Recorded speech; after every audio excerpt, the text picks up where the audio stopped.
How does it feel to be back at an in-person event at a literary festival?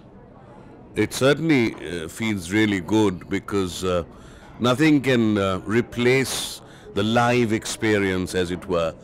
We've been in the online mode for quite some time, and we've been going through difficult times. And I think this kind of cultural interaction can certainly rescue us from the depths of despair that we had fallen into. So one feels ecstatic, to put it mildly. My earliest memories of the book fair are certainly very enriching when I think of those days, and that books really provide that extra edge, something which perhaps the generation of today is missing out in their pursuit of the audiovisual media and the internet and the like. The book gives you an experience which is unrivaled, and I think the Kolkata Book Fair, with its magnitude and variety and depth, is symbolic of that enrichment.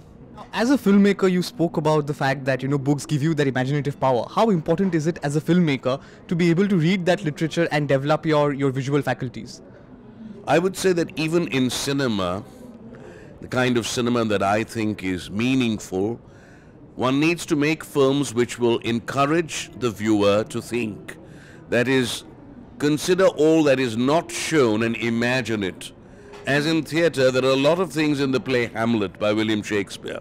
But a lot of the events happen off stage also, The entire episode with Rosencrantz and Guildenstern, for example, has a great deal happening off stage, so much so that the famous playwright Tom Stoppard wrote a play called Rosencrantz and Guildenstern Are Dead, in which the events that were supposed to happen off stage are showed on stage, and the on stage events in Hamlet are relegated to the background.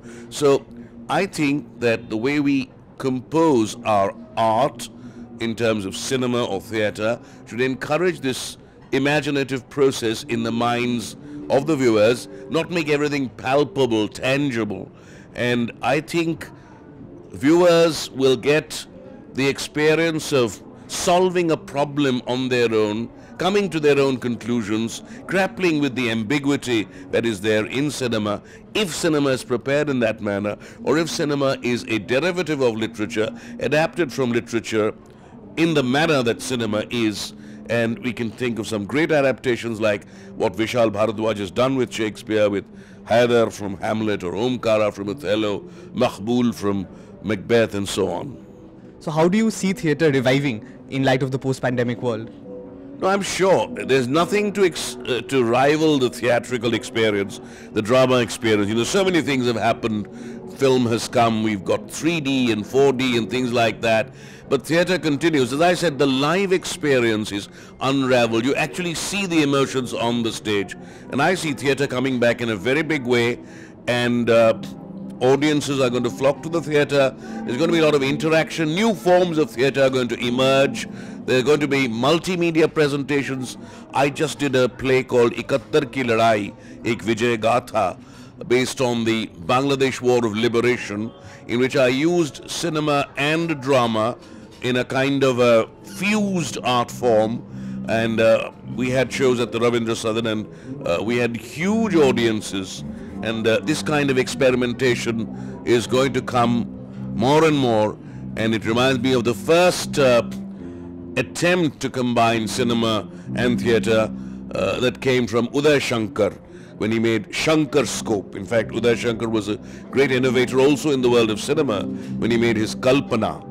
So I think it's good days for theatre now, and we're hoping to get some real creative input from the auteurs. As a filmmaker, what was the impact of Rai and his films on your work, on your thought process?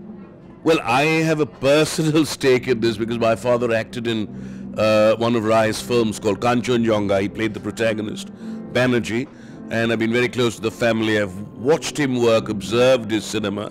But besides that, if one looks at his narrative flow, the way he uses the narrative, sometimes subverts it, makes it oblique.